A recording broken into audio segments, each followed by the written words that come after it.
Assalamualaikum warahmatullahi wabarakatuh.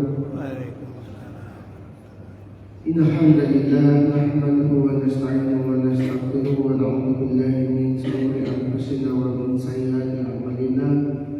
May yahdihillahu fala mudilla lahu wa may yudlil fala hadiya lahu. Asyhadu an la ilaha illallah wa asyhadu anna Muhammadan abduhu wa rasuluhu la nabiyya wa la rasula ba'dah. Bapak Ibu jamaah salat subuh Masjid Islamic Center Universitas Ahmad Dahlan yang dirahmati oleh Allah. Alhamdulillahirabbil alamin. Pada pagi hari ini kita masih diberikan kesempatan oleh Allah untuk melaksanakan ibadah dan menghadiri kajian pada subuh sekaligus kajian iktikaf Masjid Islamic Center Universitas Ahmad Dahlan tanpa ada halangan satu apapun. Salawat dan salam semoga tetap tercurah kepada Nabi Muhammad Sallallahu Alaihi Wasallam dan semoga kita semua mendapatkan syafaatnya di yaumul qiyamah kelak. Bapak Ibu yang dirahmati oleh Allah, pada kesempatan pagi hari ini kita akan bersama-sama menyimak kajian yang akan disampaikan oleh Ustaz Dr. Ahmad Zaki An-Nafiri dengan tema Al-Quran dan Bahasa Arab. InsyaAllah beliau akan mengisi kajian pada subuh di 10 hari terakhir ini sebanyak 2 kali, yaitu hari ini hari Selasa tanggal 10 Maret dan hari Ahad tanggal 15 Maret. Bapak Ibu yang dirahmati Allah, untuk selanjutnya kami persilakan kepada Ustaz Zaki untuk dapat menyampaikan materi secukupnya. Monggo kami berikan waktu kepada Ustaz Zaki.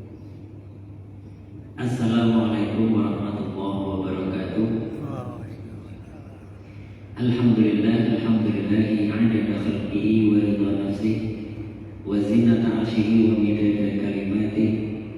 Innal hamdalillah nahmaduhu wa nasta'inuhu wa nastaghfiruh wa na'udzu billahi min shururi anfusina wa min sayyiati a'malina.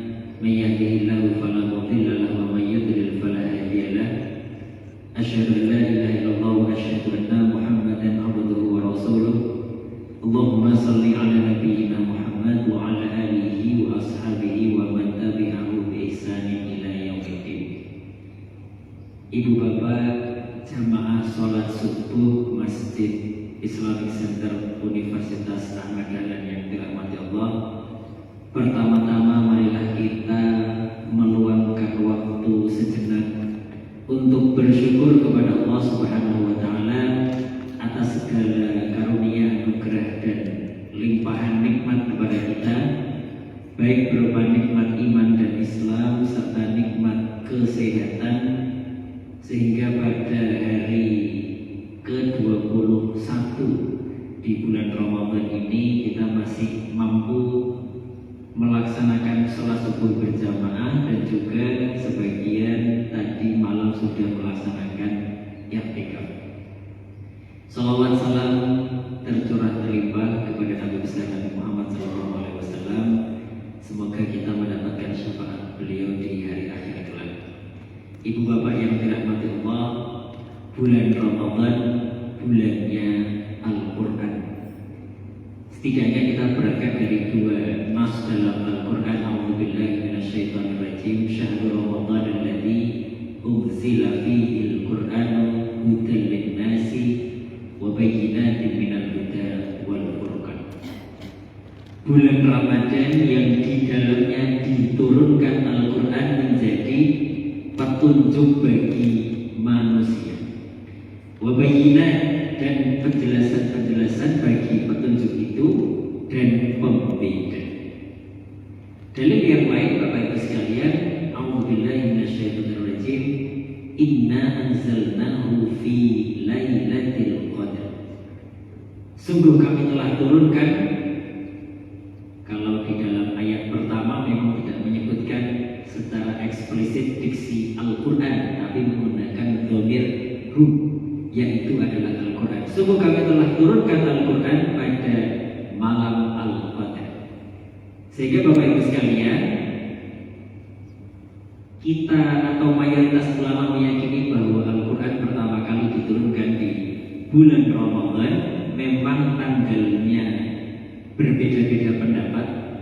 Ada yang mengatakan di 10 hari pertama, ada yang mengatakan di 10 hari pertengahan, termasuk di 17 Ramadan yaitu Nuzulul Quran, dan juga di 10 hari terakhir, karena Al-Qadar, malam Al-Qadar, Lailatul Qadar kemungkinan ada di 10 malam terakhir, terutama di malam-malam ganjil. Apapun itu Bapak Ibu sekalian, tidak ada salahnya pada 17 Ramadan masjid-masjid melaksanakan peringatan Nuzulul Quran. Jika dikatakan dalam Al-Baqarah 185 Al-Quran sebagai hudal linnas, petunjuk bagi manusia, maka mari kita bertanya kepada diri kita masing-masing, sudah sejauh mana Al-Quran itu menjadi petunjuk yang sebenar-benarnya bagi diri kita? Atau jangan-jangan selama ini kita masih mencari petunjuk-petunjuk yang lainnya? Jangan-jangan hudan bagi kita itu tidak hanya Al-Quran. Bapak Ibu sekalian dirahmati Allah, maka pagi ini kita akan bersama-sama mendekatkan diri dengan mengenal Al-Quran yang nanti akan kita korelasikan dengan bahasa Arab. Bapak Ibu sekalian dirahmati Allah, kita mulai dari definisi Al-Quran yang paling terkenal. Bahwa Al-Quran, apakah itu Al-Quran? Bapak Ibu, saya kira tadi malam sudah banyak membaca Al-Quran ya. Yang isi dari Al-Quran baik dalam bentuknya kitab ataupun yang bentuknya aplikasi, isi dari Al-Quran adalah huruf-huruf dalam bahasa Arab. Huruf itu kalau lebih didalami lagi, ia adalah simbol-simbol, kan katanya Bapak Ibu. Jadi Al-Quran itu kalau diterjemahkan secara bahasa bisa diartikan bacaan, juga dapat diartikan sebagai kumpulan. Al-Quran dua kalamullah, perkataan firman dari Allah Subhanahu wa taala, al-munazzal ala nabiyina Muhammad, yang diturunkan kepada Nabi Muhammad biwasitati Jibril, dengan perantara malaikat Jibril. Dan posisi Al-Quran kepada Nabi Muhammad sebagai al-mu'jiz, sebagai mukjizat.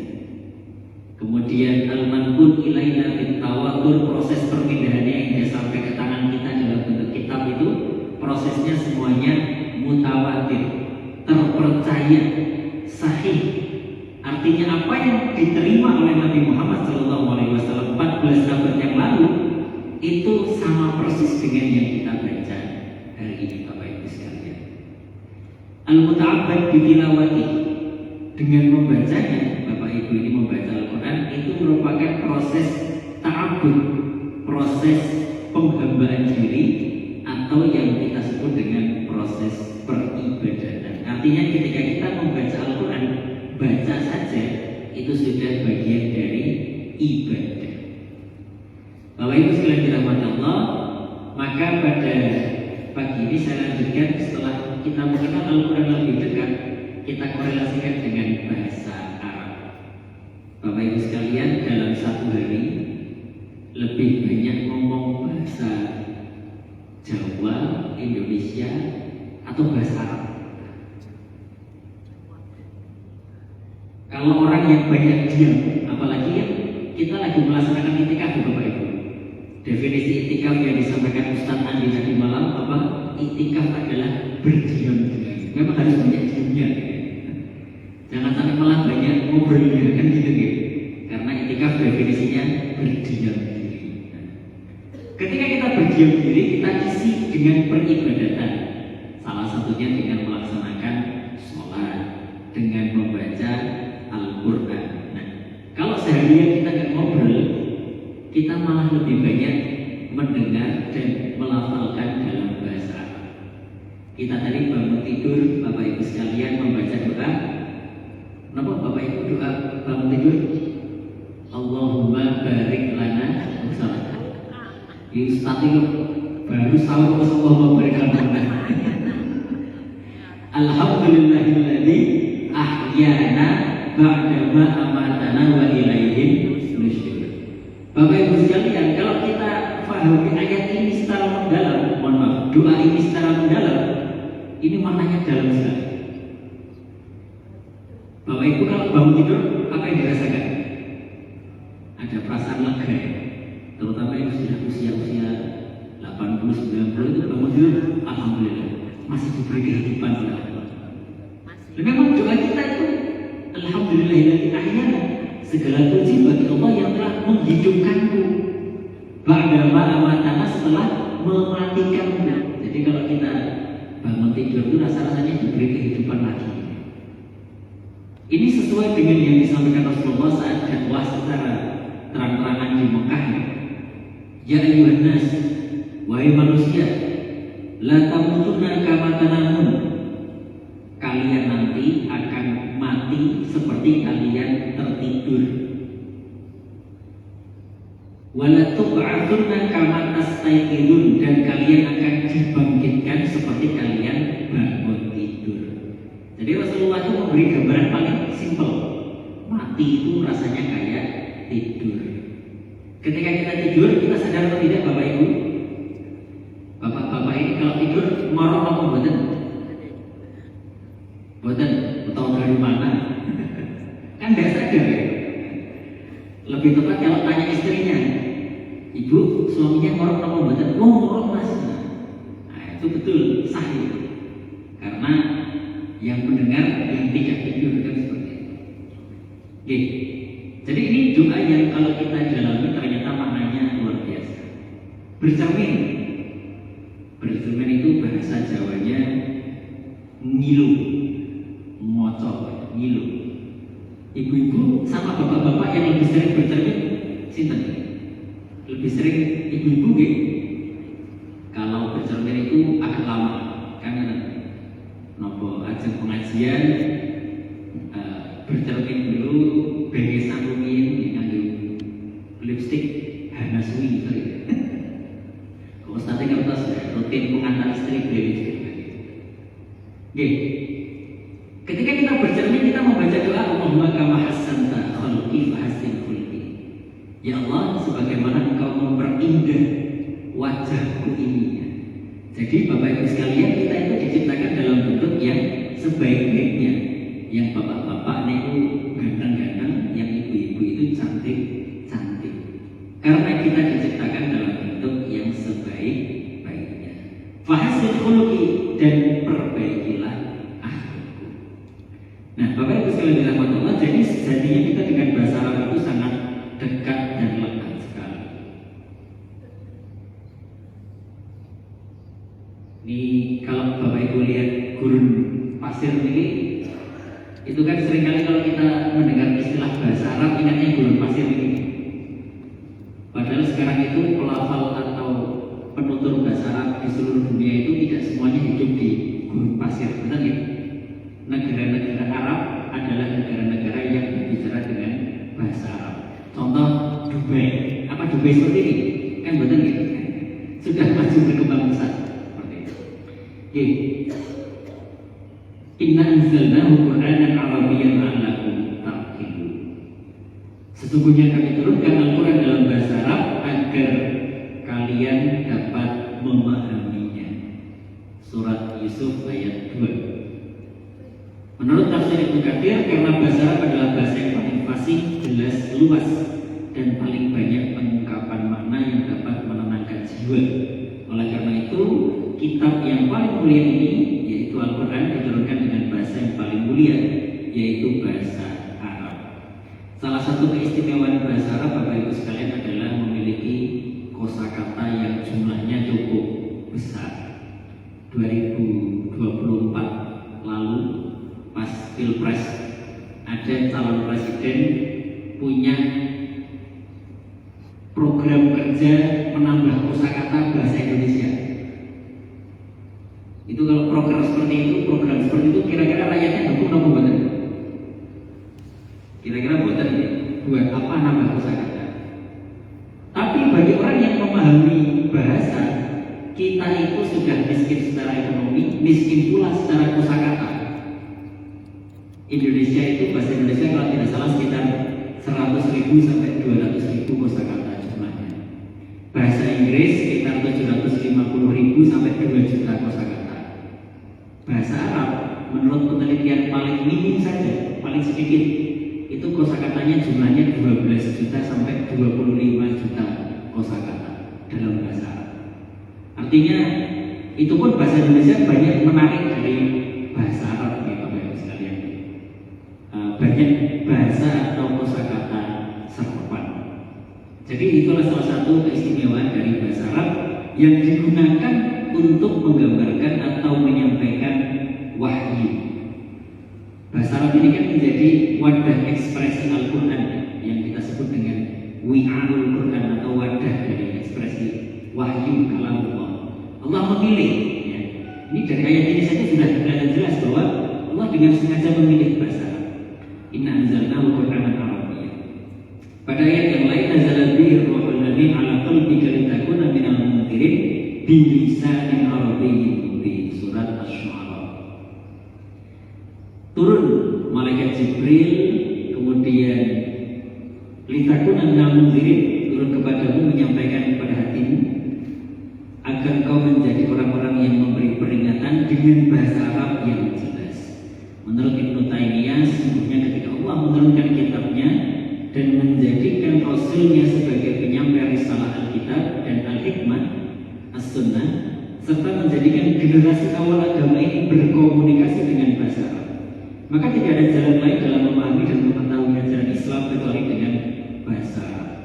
Oleh karena itu, memahami bahasa Arab merupakan bagian dari agama. Tersebut juga dalam ayat-ayat yang lain, Arabi Quran Arabiyyan ghayra dhi wajil la'allahum yattaqun. Ialah Al-Quran dalam bahasa Arab, tidak ada kebengkokan di dalamnya supaya mereka bertakwa. Kitabun fussilat ayatul Quran Arabiyyan liqaumin ya'lamun. Kitab yang dijelaskan ayat-ayatnya, yakni bacaan dalam bahasa Arab untuk kaum yang mengetahui. Wa kadzalika anzalnahu hukman arabiyyan. Dan demikianlah kami telah menurunkan Al-Quran itu sebagai peraturan yang benar dalam bahasa Arab. Inna ja'alnahu Qur'anan Arabiyyan la'allakum ta'qilun. Sesungguhnya kami menjadikan Al-Quran berbahasa Arab agar kamu mengerti. Wa hadza kitabun musaddiqul lisanan arabiyyan. Dan ini Al-Quran adalah kitab yang membenarkan bahasa, yang membenarkan berbahasa Arab. Dan selanjutnya ini masih ada lanjutan. Jadi Bapak Ibu sekalian, kurang lebih ada sampai 7 atau 8 kali Allah menyebutkan bahwa Al-Quran dengan sengaja diturunkan kepada umat manusia dalam satu bahasa saja, bahasa Arab.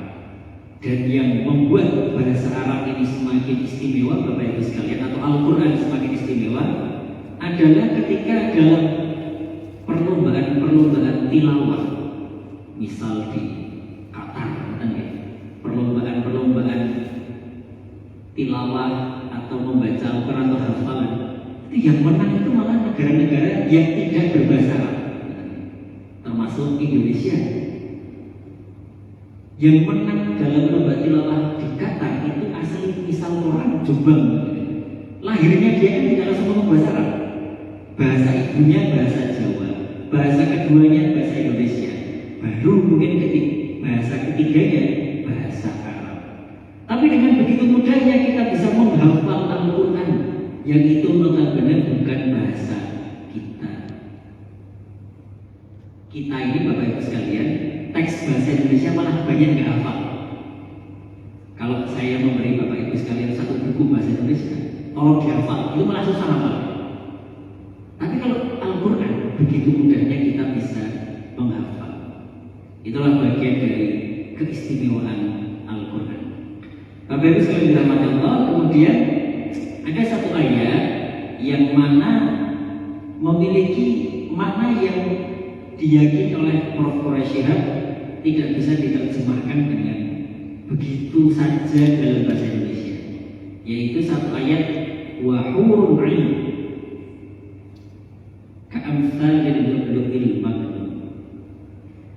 hurun ain, dan ada bidadari-bidadari yang bermata indah.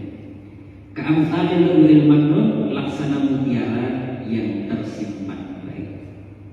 Maka pertanyaannya, apakah tepat hurun ain dimaknai bidadari?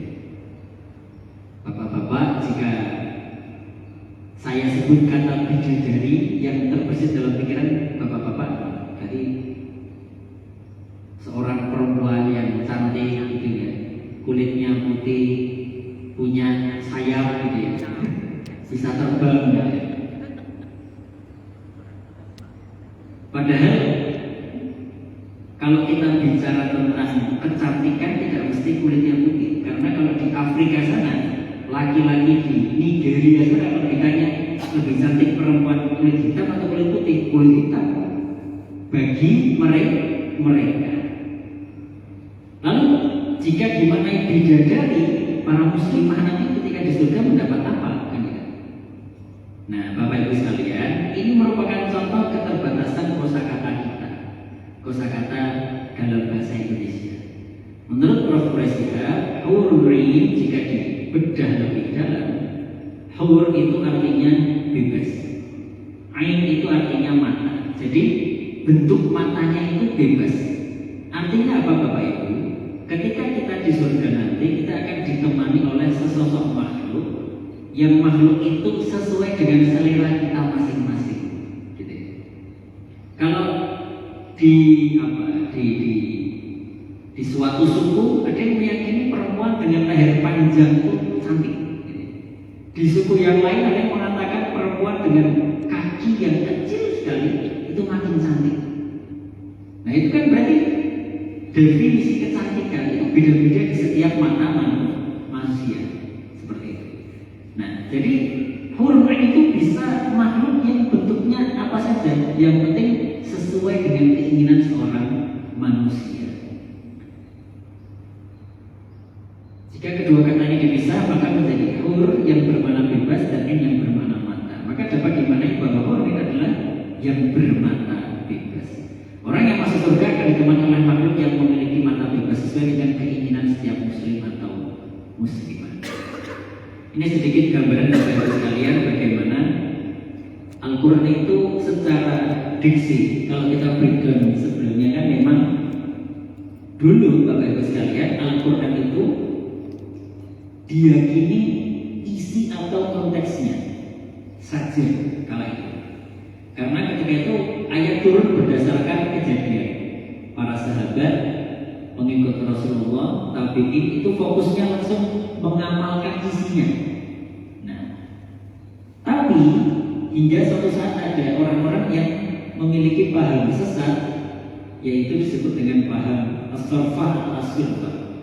Jadi mereka meyakini bahwa Al-Quran itu mukjizat secara konteksnya, bukan secara teksnya. Isinya itu mukjizat, tapi lafal yang digunakan Quran menurut pemahaman sesat ini itu adalah kata atau kalimat yang biasa-biasa saja. Maka ulama Sunni tidak terima. Kata siapa? Mukjizat kok cuma secara konteks? Al-Quran itu secara teksnya, lafalnya itu juga mukjizat. Maka justru paham sesat ini memunculkan motivasi para ulama untuk meneliti Al-Quran lebih dalam, meneliti kata per kata, meneliti jangankan kata, huruf per huruf, dihitung jumlah kata, dihitung jumlah ayatnya, hingga akhirnya ditemukanlah banyak keistimewaan. Contoh kisah tentang Nabi Sulaiman. Kalau saya sebut Nabi Sulaiman, Bapak Ibu teringat dengan mukjizat Allah itu dapat berbicara dengan hewan, gitu ya? Atau Nabi Sulaiman memiliki kerajaan yang sangat besar sekali. A'udzubillahi minasyaitonirrajim. Hatta idza ataw ala wadi nam qalat namlatun ya ayyuhan namal udkhulu masakinakum la yahtimannakum Sulaiman wa junuduhu wa hum la yash'urun. An-Naml ayat 18. Ada dua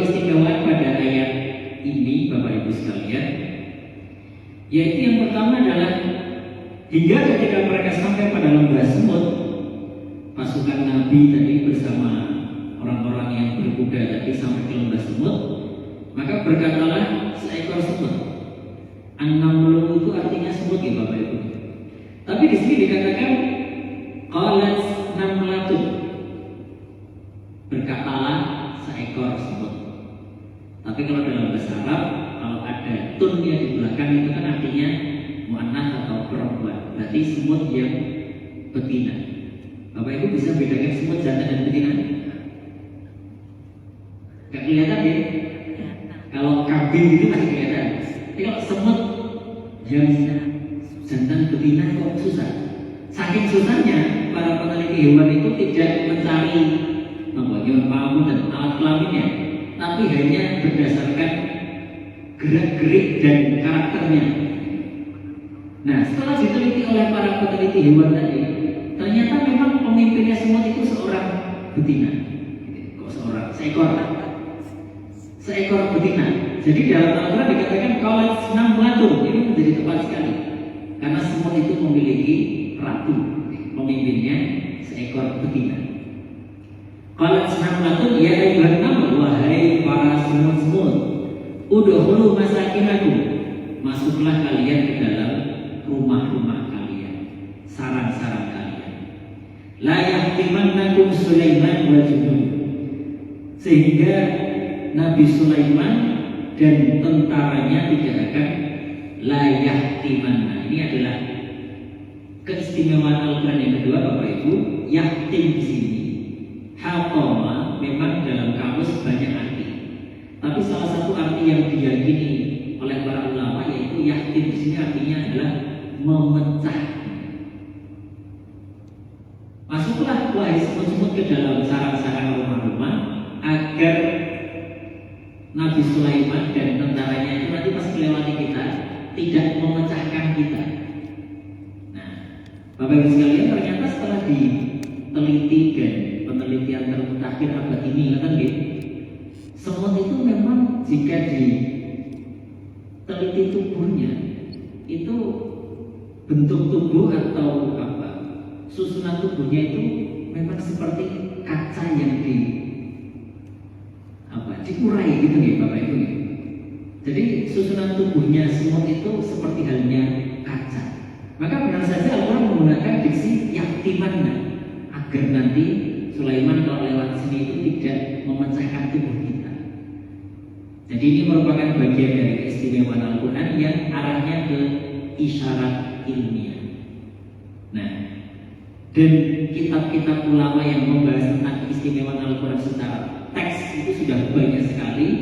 Justru berangkatnya dari tadi paham sesat, paham asofah yang meyakini bahwa Quran itu hanya mukjizat secara isi saja, tapi bukan secara teksnya. Maka inilah Bapak Ibu sekalian, insya Allah 10 hari ke depan Bapak Ibu akan sangat dekat dengan Al-Quran, membaca Al-Quran pagi, siang, sore, malam, ana al-laili wa atrafan nahar. Itu kan doa kita setelah membaca Quran yang dulu kita hafal di TPA-TPA nih Bapak Ibu nih. Allahumma arhamna bil Quran waj'alhu lana imaman wa nuran wa hudan wa rahmah. Dampak yang kita minta kepada Allah yaitu waj'alhu lana imam, menjadi pemimpin, nur cahaya, wa hudan petunjuk, wa rahmah, rahmat bagi kita semuanya. Allahumma dzakirna minhu ma nasina wa 'allimna minhu ma jahilna warzuqna tilawatahu ana al-laili wa atrafan nahar. Warzuqna, dan berilah rezeki kepada kita, rezekikanlah kepada kami tilawatahu. Jadi membaca Al-Quran itu adalah rezeki Bapak Ibu sekalian. Kita punya waktu membaca Al-Quran itu adalah rezeki. Kita punya motivasi membaca Quran itu rezeki. Kita punya keinginan membaca Quran itu rezeki. Karena ada orang-orang yang punya waktu, punya Quran, tapi tidak punya keinginan, akhirnya nggak baca Quran. Jadi rezekikanlah kepada kami tilawatah membaca Al-Quran ana al-laili, di pertengahan malam, wa atrafan nahar, dan di penghujung siang. Artinya siang, sore, malam awali, kita akan terus-menerus dekat dengan Al-Quran. Demikian Bapak Ibu sekalian yang bisa saya sampaikan dalam kajian iktikaf subuh hari ini. Semoga yang sedikit ini mendatangkan manfaat bagi kita semuanya. Nasrulillah wa taufiq wa Assalamualaikum warahmatullahi wabarakatuh. Waalaikumsalam. Terima kasih Ustaz Zaki atas materinya. Bapak Ibu yang kami hormati, demikian kajian kita pada subuh pada kesempatan pagi hari ini. Insya Allah nanti dilanjutkan bagi peserta iktikaf kajian menjelang berbuka, kemudian sholat isya. Setelah sholat isya mengikuti kultum tarawih, dan setelah kultum sholat tarawih nanti akan ada bimbingan tahsinul Quran, atau tepatnya nanti di aula Islamic Center. Demikian kesempatan pengajian pada kesempatan pagi hari ini. Banyak kekurangan mohon dimaafkan. Nun wal qalam bima yasturun. Wassalamualaikum warahmatullahi wabarakatuh.